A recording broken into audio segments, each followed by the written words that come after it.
So we're ready to go. So thank you and welcome everybody to this graduate and professional studies webinar.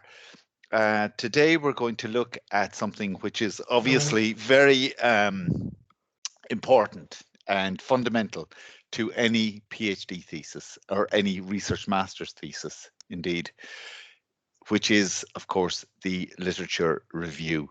So what this webinar is going to do is just to look at, if you like, the purpose of a literature review, why a literature review is undertaken, the importance of it in terms of addressing a gap within the literature and to help you to locate your own studies within the literature itself, and also just how it can help you in terms of refining your research question. And also, for example, it can help you also to create your theoretical framework. So there's a huge amount that a literature review does, and basically when we talk about a literature review, really it's basically a critical recap or a critical review of what has already been researched on a topic and something which has been researched on your area. Excuse me.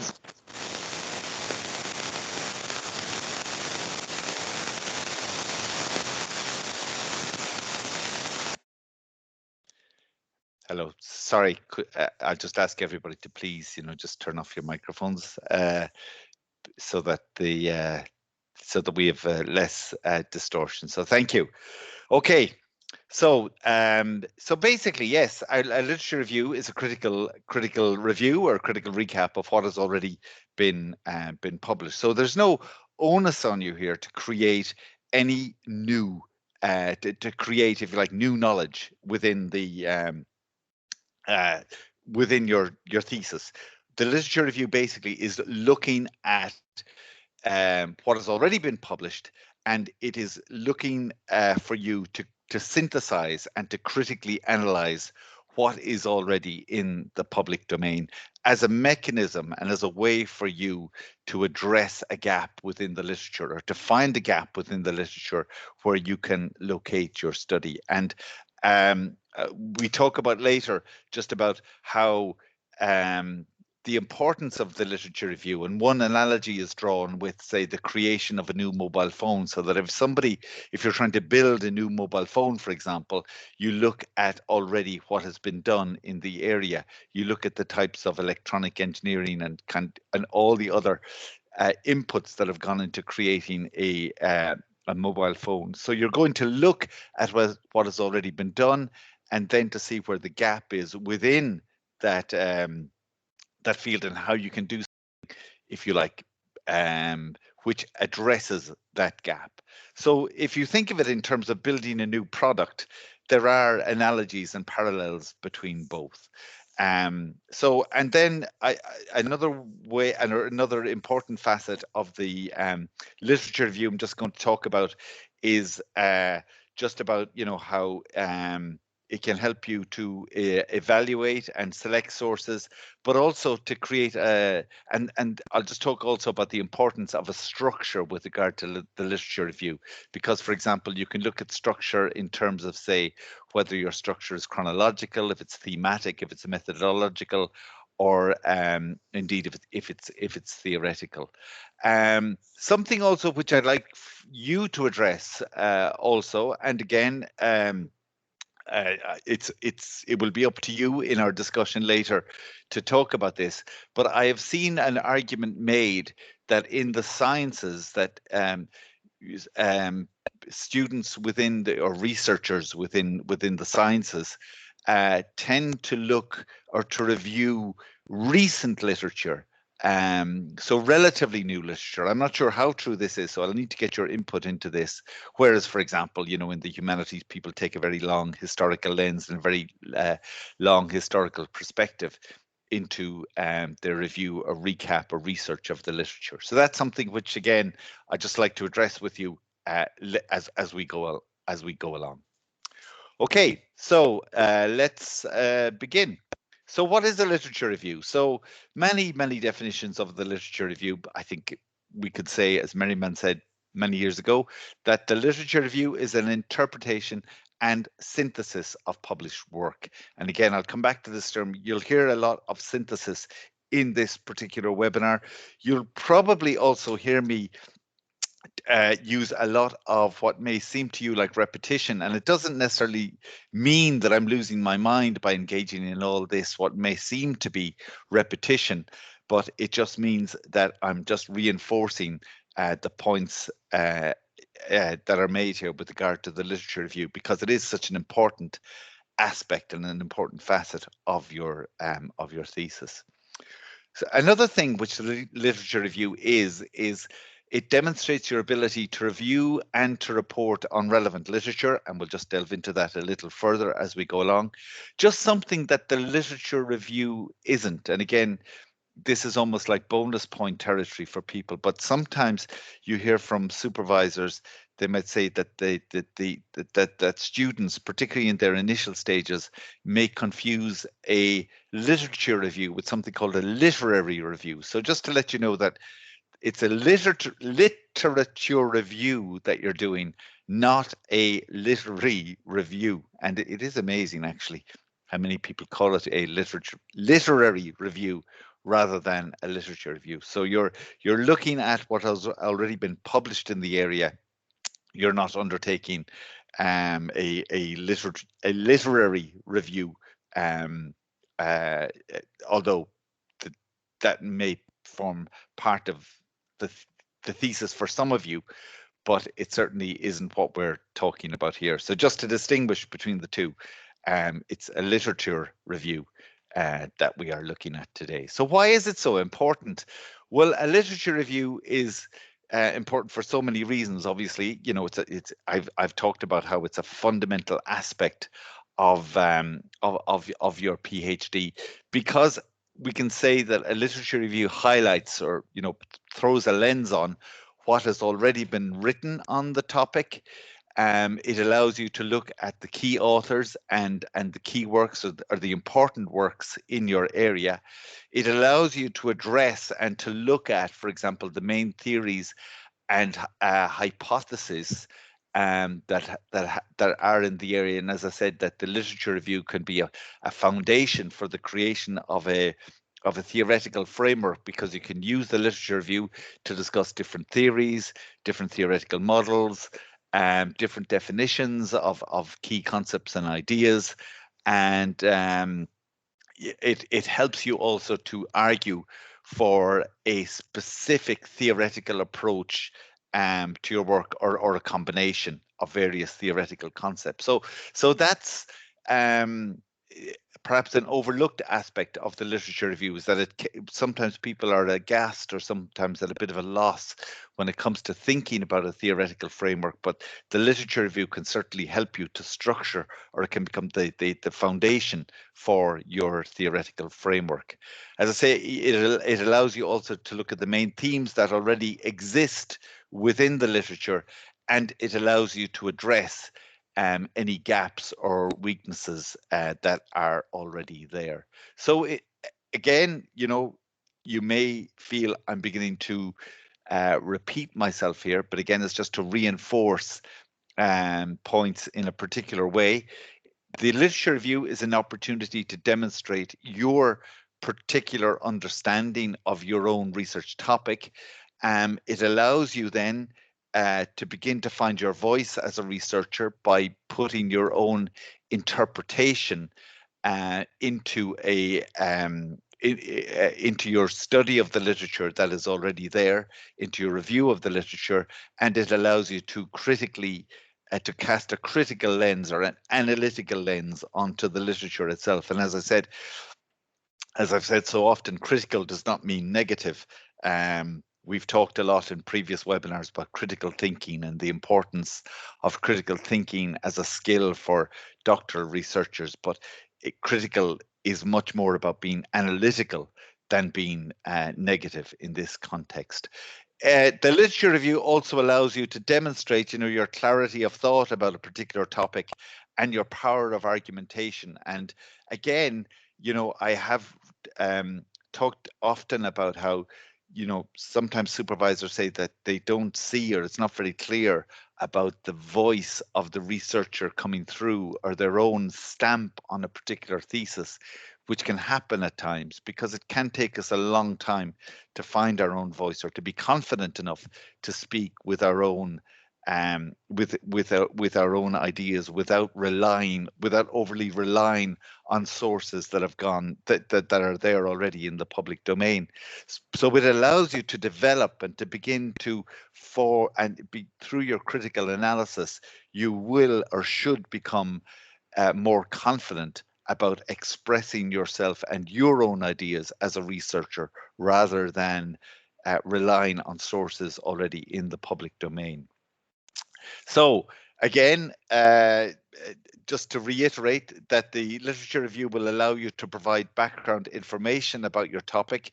It will allow you to establish the importance of your research topic. And again, this is something that is really fundamental to any researcher, just about, it's so worthwhile to state why your research is important. Now, there may be those outside of academia or outside of your area who may find that your topic is very esoteric, or it's very it's very arcane, or very obscure, but to you it will be important, and that is something which the literature review allows you to demonstrate just why this is an important topic of research.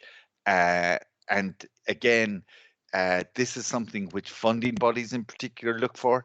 They always ask, reviewers tend to ask a question when it comes to funding about, what's the famous "so what" question.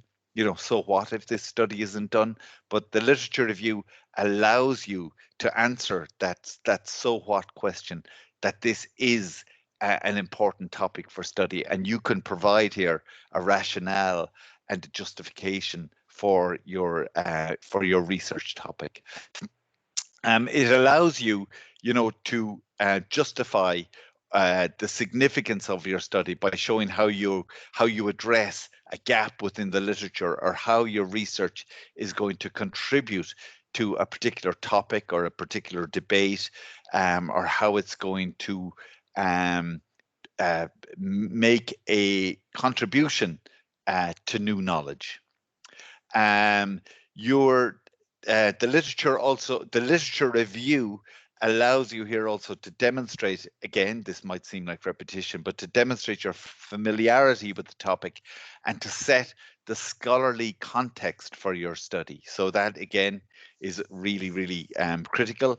Again, as I said earlier, it allows you to develop a theoretical framework, and indeed a methodology for your research, because it may well be the case that you develop, if you like, and we'll talk about this later when we're talking about the different types of way that you can structure a literature review. As I said earlier, you can do it thematically, you could do it chronologically, you could do it theoretically, or indeed you could do it methodologically. And by structuring your literature review in a methodological format, this allows you then to compare different methods that are being used across different studies. So it's an interesting way of structuring the literature review, but the literature review itself will allow you, to develop your own theoretical framework, and it will allow you to develop a methodology for your research. So again, you can see there how important it is, your literature review, and sometimes it's I won't say an overlooked aspect of the PhD, but sometimes the importance of it is sometimes can be lost on people in the initial stages of the literature review.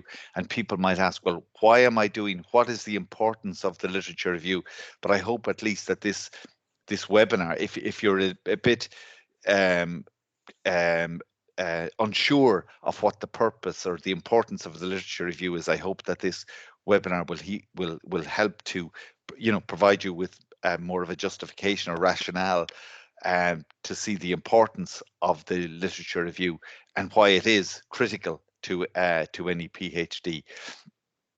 Again, and the literature review allows you to position yourself in relation to other researchers and other theorists within the field. And sometimes people can feel, particularly in the initial stages of a PhD, can feel somewhat intimidated about this, because you feel as though you are standing on the shoulders of giants.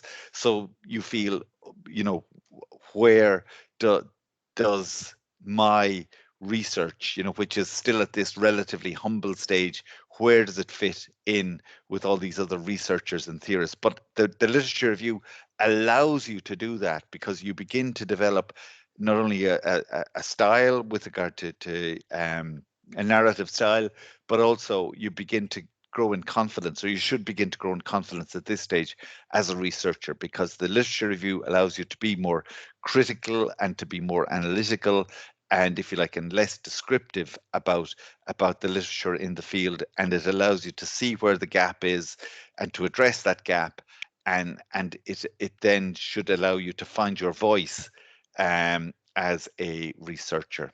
And the review or literature review should help you to read sources critically. Again, that doesn't mean negatively, it just means to read them analytically, and write a review placing these sources in the context of their discipline or of their field. So that's the purpose of a literature review. You could add many more points to that particular slide, but you could say, for example, that it helps you to make connections between different sources, and it helps you to organize your literature reviews, arguments and themes, and to structure your literature review in a better way. So just for now, we'll just stick with that, because there's a lot there. Okay, so why do it? And again, I just draw, or this is the analogy that's drawn by there's a site called PhD Proofreader, and it just drew this analogy between creating a new mobile phone and creating a literature review. So why do a literature review? So it said, for your own study to make sense, it has to be situated in the literature. That means you must relate it to what others are talking about. If you wanted to build a new mobile phone, you would have to research how other mobile phones are built, find out where they can be improved, and then design one that makes those improvements. The literature review is the same. That's in PhD Proofreader. So that's a good analogy, if you like, that if you anyone who's involved in product design and thinking how to create a new product, they'd have to look at what is already in the field, what's already in the market, examine those, see how they are created, and then find out, in which ways can the design or the mechanisms behind them be improved, and then to make to create a product which is an improvement, if you like, on what is already in the field. Now, if you are in a field in which it is replete with Nobel Prize winners, and you're looking at an area that is in which you have all these amazing sources of literature already in the public domain, what is important here is it doesn't mean that you have to make a staggering improvement. What it means is that you have to make a contribution to knowledge. And so it doesn't necessarily mean that you have to improve or to surpass what is already in the literature. It's more about making a contribution to knowledge. So the analogy there with the mobile phone, it's a good one, but it doesn't necessarily mean that that you're not expected. I've said this so often, you're probably fed up of hearing me say this, but the PhD, you're not expected to be a Nobel laureate by the time your PhD is over. Everybody understands that you're an early stage researcher. So the important thing here is to make a contribution to your field, or a contribution to knowledge. And to build on what's already there. And the literature review can help you to do that in so many ways. So just what would we say are important steps involved? First of all, to define your topic. I would say to develop a research question or research questions to direct your research. That is just so fundamental. Obviously, I think you would need to have the research question, or to have, you know, even a basic research question before you begin your literature review, because that can just help you, rather than looking everywhere for and trying to find, you know, thousands of different sources. A research question can help you to narrow down your search quite significantly. Obviously, the search for the relevant literature. If the evaluation of the sources discovered, it helps you also, or another step in the literature review is to identify the themes, the debates, the gaps in the literature, and even, as I said, to make connections between those different sources, to outline the structure. And again, I've talked about the structure being, you know, that can be thematic, it can be chronological, it can be theoretical, or it can be methodological. It could be a combination of some of those or all of those, or it can be, it can also take on a different type of structure apart from those. But they would be the most common forms of structuring a literature review. And obviously, writing the literature review. And when it comes to writing, you know, a basic literature review can just be, you know, introduction, the main body, which should be a summary and a synthesis. And again, I'll come back to this word synthesis quite a lot when talking about this topic today, and then conclusion. Okay, so as I said, it should be framed by your initial research question.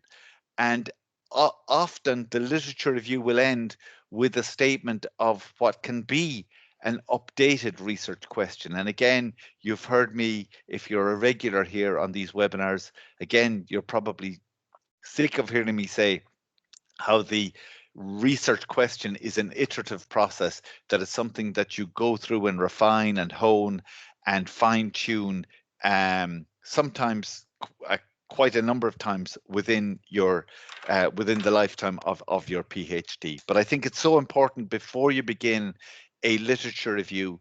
And again, you know, as always, I say discuss this with your supervisor, with your supervisory team, or with your mentor or head of department, whoever it may be, whoever is responsible for guiding you through your PhD, that you just make sure, you know, that you work as early as possible on a research question, because this will just help you in this will just, I won't say simplify the literature review for you, but it should certainly make the process of undertaking a literature review less onerous than it ordinarily would be if you're just beginning with a topic and saying, I'm going to look at this topic. Let's get all the literature in this on this topic. You could end up with thousands and thousands of sources. By having a research question, even a pretty basic research question, it can just help you to narrow your focus and to make your task more manageable. Obviously, the literature must be, you know, of some relevance to your study. And it's always better to use the work by original authors of materials rather than reviews of the same materials by other authors. So if, you know, so that again, it's always better to go to the original source. That doesn't mean you all have to go, you know, always to the primary documents or anything like that. It's just, you know, you look for the literature that is already in the public domain, but it's better to use original works rather than reviews of those works by other authors.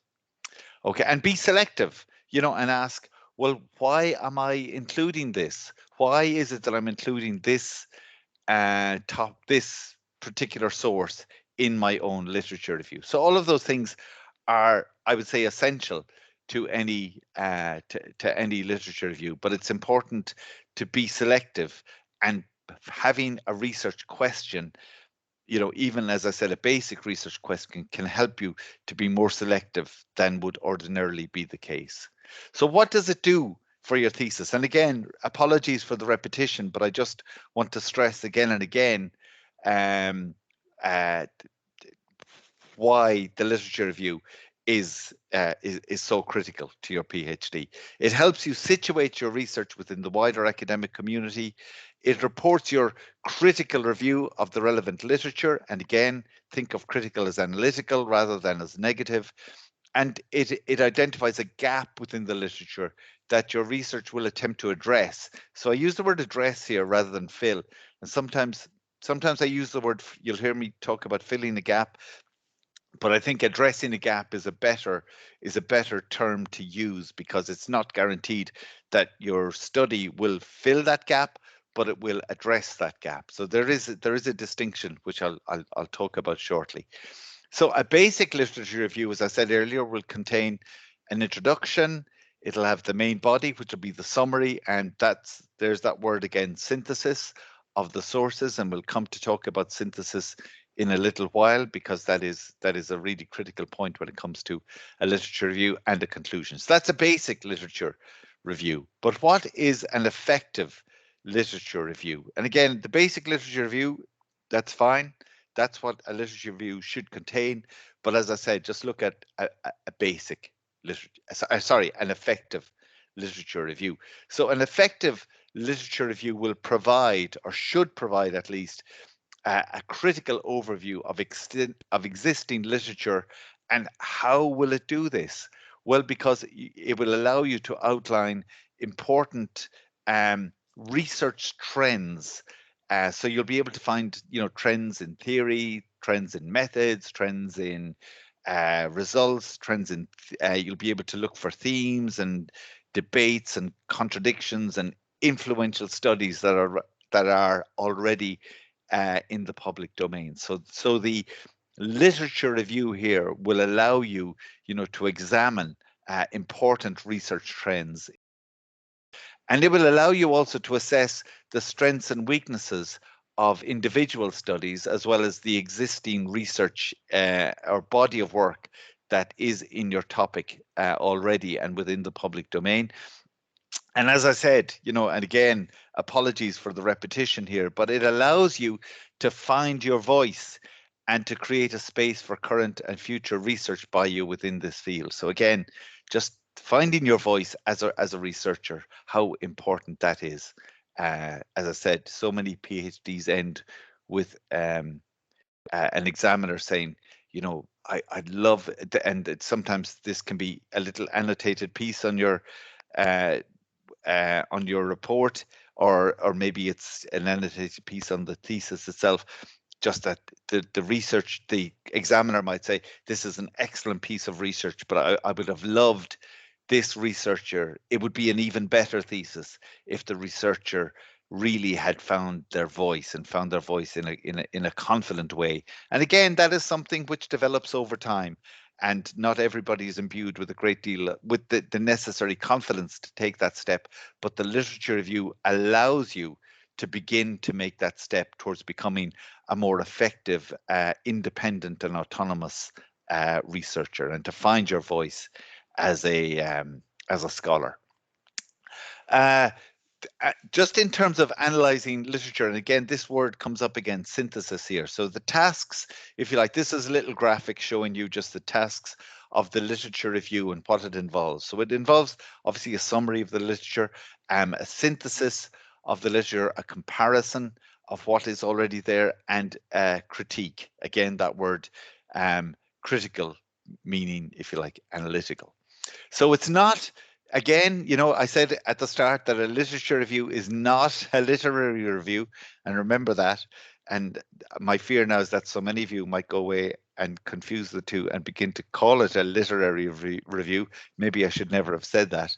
But a literature review is, so it's not merely a list of studies. It's not just, you're not listing chronologically, what has happened in a field or in your field or in your area. It's not merely that. It's not just a list of what has already gone on. It's an argument, or it's a critical commentary about a body of research or part of a larger argument or debate or concept in your field. And the literature review itself should contain, a balance of summary. You're summarizing and synthesizing the various sources within the field, and analysis. And we'll just talk in a moment or two about the differences there between critical analysis and description.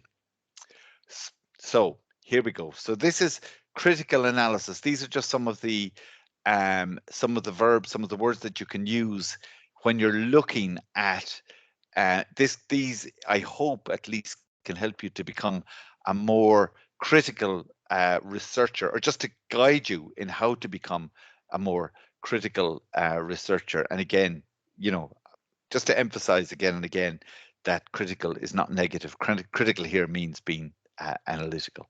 So just look at these two terms here. So this is one where the researcher says, well, here that my source, or you take a source and you talk about how they identify an issue within the literature, rather than merely that they state this. So this just is what I'm doing here is just to give you a vocabulary in which you can articulate certain ways of writing in your literature review. And again, this is something which you'll probably already have done with your supervisor. But here you'll just see about how you can use particular particular words to help you to critically engage with the literature and to analyze the literature and to synthesize it rather than merely describe it. So that's why I say, you in a literature review, you could say the researcher identifies a problem here rather than merely the researcher or the scholar here or the researcher in this particular article has stated this. So sometimes better to use the term identifies when you're talking about when you're doing your literature review, only because, as I said, the literature review is a critical summary. It's a recap. It's an analysis of what has already been researched on a topic, but it allows you to be analytical and to be critical about the research that is already in the field, and allows you to engage in critical argumentation. And it's a lot more. That is a lot more stimulating as an exercise than merely stating, well, in the field in which I'm researching, there is all this literature, and it's, and you list it chronologically. That doesn't really provide you with anything which can help you make the next step, which is, to address a gap within the literature and to say, I'm going to do this because I have looked at all the literature.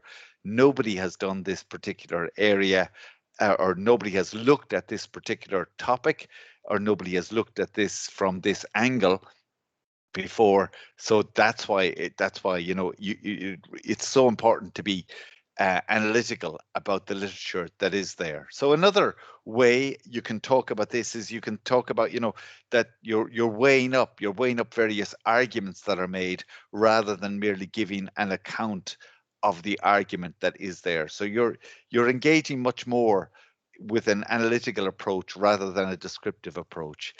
And you can talk here about the scholar, how the researcher argues this particular point rather than to do, just that they state how to do something. So this is just a way, if you like, as I said, it's just providing you with a vocabulary to be more analytical and more argumentative in your literature review, and more, if you like, more, as I said, more critical, but also more more scholarly, in that you are now finding your own voice as a researcher. You're looking at the argument, you're looking at the literature, not merely as a source or a transmission of knowledge. You're looking at the literature as a way which will help you to transform knowledge, because it's a way of, it provides you, if you like, with a stepping off point for the next phase of your thesis, which is basically, addressing the gap within the literature. And as I said earlier, I tend to avoid the term, but for some of you, you will be, if you like, filling that gap within the literature, and you will be creating new knowledge. And so the literature review allows you to do that. So that's why, you know, again and again, apologies for the repetition, but the literature review allows you to be more critical, to be more analytical, and to become a better scholar as a result. Evaluate is a good term also to use rather than merely explains, because you can evaluate the various sources rather than looking at and merely explaining what a source of published material does. And again, another way of being more analytical about the literature is just to structure. You can talk about how the article or the source of published material that you're looking at, how the argument is structured. It allows you to structure an argument rather than merely list what the what has been done. And you can talk about, you know, that how the researcher shows or demonstrates a particular theme rather than merely outlines it. And you can then also draw conclusions rather than merely give information. So I think all of those things are important. If you look at the left-hand side rather than on the right-hand side, just think about, you know, the literature review will help you to, you know, identify particular themes, particular topics, particular theories and concepts. It will help you to weigh up in the literature review. You'll be weighing up, and that means you'll be analyzing the literature that's there. You'll be arguing certain points. You'll be evaluating the literature. You'll be structuring your own literature review in a way. As I said, you could do it theoretically, thematically, chronologically, or methodologically. It allows you to show you how you're developing as a researcher also, and it allows you to draw conclusions again. And this is where you really begin to find your voice as a researcher. So think about just structure and how you structure the literature review. As I said, it may be chronological, that's from older to more recent literature. It may be thematic, and by that we mean that it's organized around key or critical or important themes. It could be theoretical, where it discusses opposing theories or opposing models. And it could also be methodological, where you're comparing different methods that are in use across different studies. And as I said, it could be some combination of all the above or by another structure. And the important thing here is that, and again, so important you discuss this with your supervisor. And again, I always say to people, you know, these webinars are only to provide you with a guide for what you can do. It's so important to discuss anything such as a literature review with your supervisor before you begin. So that's why it's important to discuss with your supervisor about the structure that you use, or try to use the structure that will best fit what it is that you are trying to achieve. And once you've established your structure, and again, it can take some time for people to decide what the structure of the literature review is going to be, just try and integrate that then into your thesis and into your literature review chapter. So here is that word synthesis that I've been talking a lot about, that I've mentioned, not talking a lot about, but that I've mentioned quite a lot so far. So just I would say that, you know, it's so important that you summarize or synthesize the key findings that are relevant to your study from each of the major studies in your in your field, and consider asking the following questions. What is in the public domain about my research topic already? So find out what's in the public domain. What are the key arguments, the key characters, the key concepts, and the key people or the key figures within your area? So look at those again. And what are the existing debates and the existing theories that are there? And what kinds of methodologies and what kinds of methods are used by scholars in your field when trying to answer a research question. Synthesis, as I said, it's bringing together the different sources into a coherent unit.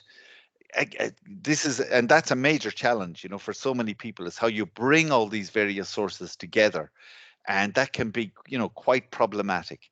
But synthesis, it's an essential element of a literature review, because it allows you then to create, an integrated and a structured review of all the relevant sources in your field, and to bring those into your thesis.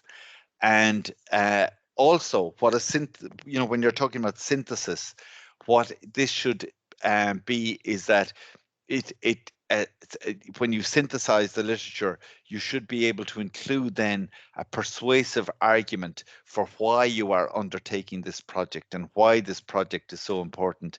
And by addressing this gap within the literature, this is going to enhance the importance of this study. So that is, again, a fundamental aspect of a PhD. You're synthesizing all of the sources that are already in the public domain. As I said at the start, a literature review is a critical recap or a critical review of what has already been what is already within the public domain, or what has already been researched on a topic. And as I said, so often that it's hugely important to ensure you have constructed your synthesis well and with a sufficient amount of supporting evidence. So when you synthesize all this work or bring these sources together, that you bring a lot of supporting evidence to say, here I'm analyzing the literature in a way that will allow me to evaluate it enough to be able to address, which will allow me afterwards to address a gap within the literature. And it will help you to identify that gap and to address that gap within the literature also.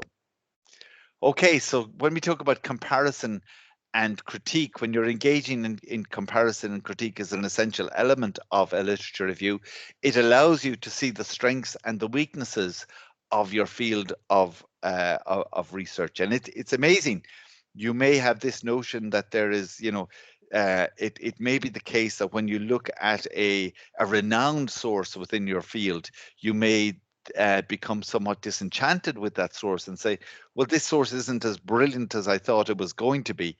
And you may even begin to find weaknesses within that particular study that is there. So when you engage in comparison and critique, it allows you to see, as I say, various strengths and various weaknesses within within your topic, within your field of research. And as you compare studies, as you look more and more into the whole into the literature within your area, or the relevant literature within your particular topic, you'll be able to offer, greater critique, better analysis, and to become, a more discerning, or what we might call a critical reader. And again, critical not being negative, critical being analytical. Before you begin your literature review, I think it's a good idea to ask yourself the following. Hello? I just asked, could you turn off your microphone, please? Hello? Sorry, thank you. Thank you. So ask, what's in the public domain about your topic? Has anyone done anything similar to this? And obviously, if they have, then that could be problematic and something to discuss with your supervisor. Again, sorry about this. You ask, what research question are you asking? And why are you asking that particular research question? And the literature review allows you then to begin to justify why you have that research question. Then you ask, is my research, is it relevant to what's already in the field? Is it relevant to this particular area? So that's something, again, to ask yourself before you begin. And something which is a very, very ambitious aspect of a PhD.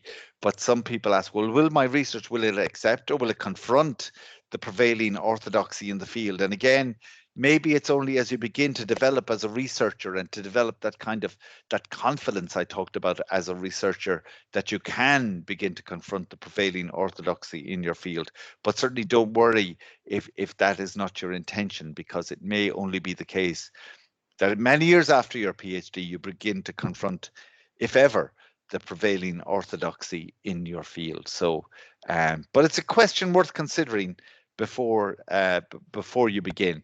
You know, but as I say, it's really only as you develop more confidence as a researcher and you get further into your topic that you begin to become more discerning about it and more expert in that field. And it can take people a long time to become strong in their analysis or strong in their opinions about their field, and it can take a long time before people begin to be really analytical and to evaluate all the different arguments and to begin to look at the prevailing orthodoxy and think maybe this could do with being challenged. But again, don't worry if that's not your intention or if that's not you've thought about, because it can take a long time and a lot of confidence as a researcher to challenge the prevailing orthodoxy within your field. You could also ask yourself before you begin, how could my research help to enhance our understanding of the area? And again, yeah, that I think is I think that's an essential question you should ask yourself before you begin. You know, how do you think that your research is going to help, you know, to enhance our understanding of a particular topic? So that is a question well worth answering. If you don't know the answer to it, don't worry. It's not that it's something that people might only develop after some time. I know when I began my literature review, I don't think I asked myself these questions at all, because I was very confused about a literature review. I had never done a literature review before, really, to speak of. So it was a case of beginning this concept or this idea of, to me, a literature review was an alien concept when I began my PhD, and I wasn't even sure of the purpose of a literature review when I began it. I assumed that it was some just a listing or a descriptive look at what was already in the field, but I wasn't sure why I was doing it when I began. So hopefully, I'm hoping that if you don't know this already, that this webinar can help, if you like, to maybe can help to illuminate this area a little bit more for you if you're a bit confused about it. And don't worry if you are confused about the literature review. So many people are, and because it can be a particularly difficult obstacle for many people to negotiate. And again, I'll just talk about this in a moment or two. Some people never know. Some people find it hard to start a literature review. Some people find a literature review almost impossible to stop. But thankfully, most of you will be in the middle, where you'll have good guidance at the start of the literature review and you'll know exactly when to stop. So, but again, just to reiterate the point again, you know, the importance of the literature review is the fact that it will allow you to address a gap within your field. So again, another topic, just another focus or another area to look at, you know, should you begin wide or should you begin narrow? And again, something to discuss with your supervisor before you begin. But even if you're still doing your literature review, you know, it's worth considering this. Just to come back to that earlier point about, you know, how people are confused sometimes by the literature review or not sure what to do. Again, you know, you should get guidance from your supervisor, but at least now you have the advantage of having some really, really excellent sources online which can help you with regard to the literature review. There are so many areas where you can look at now, and they're fantastic. Something like Scribber, for example, is really brilliant, just in terms of providing you with a an overview of what a literature review is, and you can go online and you can download their slides even, which is, you know, even an added bonus for you as researchers. They do some excellent material on what a literature review constitutes. So at least you have that advantage. If you are confused, you now have the World Wide Web as a repository to look at for sources of what you actually is. So again, that's a big advantage, which you know, people in the past may not have had. So that's a big comfort for many people as well, that you are able to look online and to see what the literature review is, because as I say, it can be very, very confusing for people to think about what the literature review constitutes. Okay, so do you begin with a narrow focus, or do you work outwards? Do you start wide before refocusing in? Again, something to discuss with your supervisor. But it's a good idea, you know, at the early stages of your literature review to discuss and think about your strategy. As I say, the research question, or having a research question defined, will really help you to narrow your focus, or narrow your search when it comes to relevant literature. Having a strategy, it helps you to maintain control of the literature review, because as I say, when I began my literature review, I began looking at everything I could find in my topic, and thankfully, you know, I didn't have the same number of sources I can look at today, because of, you know, technology has enhanced the you know, literature searches so much. But but at least the advantage of that when I began my PhD was that there were only a number of places where I could look and find relevant literature. So I relied a lot on what were, you know, interlibrary loans. I relied a lot on going to libraries elsewhere, and using the facilities and resources there to find more sources. But again, I wasn't sure how I could narrow that down. So again, this is something really, really important to talk about with your supervisor.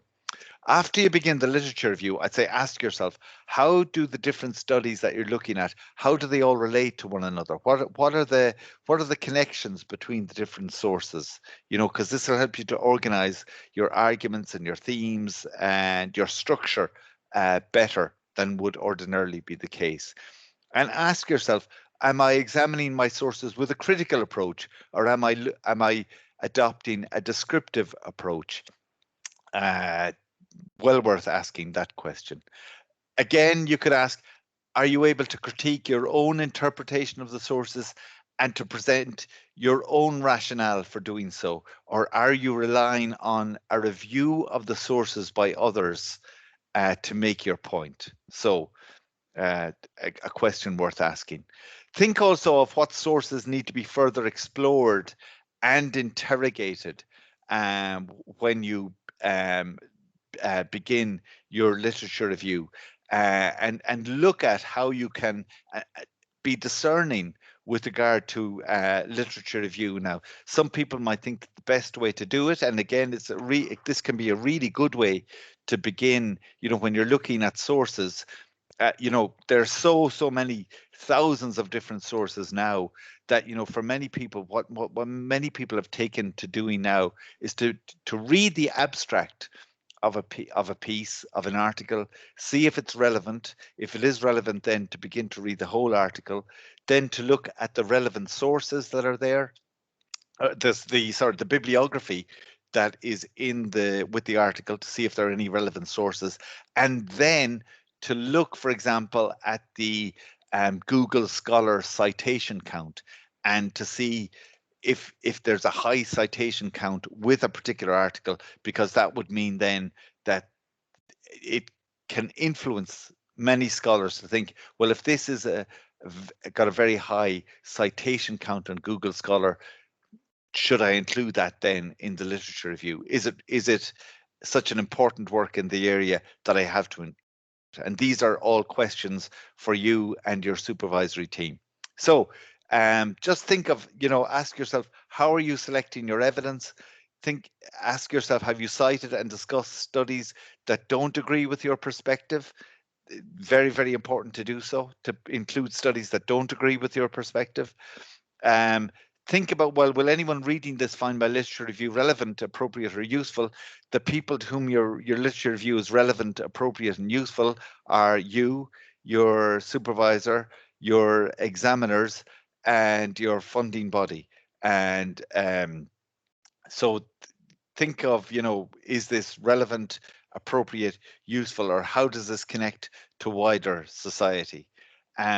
Think also what evidence is lacking, what evidence is inconclusive, or what evidence is, sorry, I misspelled that, what evidence is contradictory here in these sources. And again, you will be fascinated as you delve deeper into the literature to see that, there are many sources which are indeed contradictory, many sources which are lacking, many which you could deem to be almost superficial, and many which you will find utterly mind-bogglingly brilliant. But it is amazing as you look at the literature more and more how your critical faculties begin to develop about the sources that are already in the public domain. And you could also look at, well, yes, which research methods are appropriate or which are unsatisfactory for doing this, for doing your review. And again, hopefully you can see that question there. It's an important question to ask when doing a literature review. Are you building an argument or are you building a library? So again, ask yourself that. Am I building an argument or am I building a library? Because so many of us, when we begin a literature review, might think, I've got to look at every source. And so think of it as the importance of a literature review, of doing a literature review, is to build an argument, to find and to address that gap in the knowledge, rather than to build a library of thousands of different sources, which you might never get the opportunity to read. When to stop? And obviously, this can be a problem for some people. So it's important to keep control of the reading process. The writing stage is also a part of the research process. But as Wellington and others said here, writing while you collect and collecting while you write, that is a really fundamental aspect of a PhD. As you're collecting sources, begin writing. Now, for many people, how they could begin writing is to do something called an annotated bibliography. And an annotated bibliography is a way of, for example, what you could do is to put all the sources into this annotated bibliography, and then to write, say, a paragraph on each of them. And that can be a really, really, really good guide then for later when it comes to looking back at the literature and think, oh yeah, God, some months ago I read that and I'd almost forgotten it. And then, but if you have it summarized, if you've taken a little summary of it, you can think back on, yes, now I remember, and I can begin to integrate that into the into the literature review itself. I'm not going to talk about this I'm just going to leave it there. Reference management software, there are various kinds: EndNote, EndNote Desktop, EndNote Online. You'll get great help from the library with regard to reference management software. And all I've said there is just about how it can help you to organize your references. One way, a very useful way of finding relevant material is something called connected papers. And maybe we can look at that in a little while, just when we get into the discussion phase of this webinar. Connected papers is a really, really excellent way of beginning a literature search. I saw it and I went, oh my God, I would love to have had this when I was doing my PhD, because it's just, I think it's just a gift, this particular site, Connected Papers, and hopefully you'll find it very useful. Again, maybe something to discuss with your supervisor, but I think if you're doing a literature search, Connected Papers is just fantastic. And we'll just look at that in a moment or two when I'm done with this presentation. And obviously library searches, references within relevant sources, I mentioned that earlier. just, you know, how many people go along, they read an abstract, then they see the abstract hits a note with them, and they realize, yes, this is actually really important for my research, and I'm going then to look, I read the whole article, then look at the sources in the bibliography, and find different sources as a result of finding as a result of reading one article.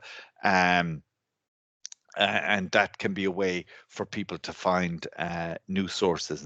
And another way, as I said, is, you know, to look at the Google Scholar citation count, and to look at you know, relevant literature with high levels of citation, because that can indicate to you that this is an important work in the field. And obviously hard and electronic copies of journals. And yeah, I said that earlier, reading the abstract first to determine if the article is relevant. So again, just reviewing your review. So ask yourself, have I supported and justified my research question with the sources used in your literature review? And again, it may only be as you get to the end of your PhD that your literature review ends. Again, you know, it depends very much on discipline and what area you're looking at. But for some people, the literature review ends only just shortly before the submission phase of the PhD. But just when you're at that phase, think, have I supported and justified my research question with the sources used in my literature review? Have I included sources that don't contribute to your argument, or sources that you perhaps don't agree with? Again, I think it's important to do so. Have you the right balance between summary, or between description and critical writing?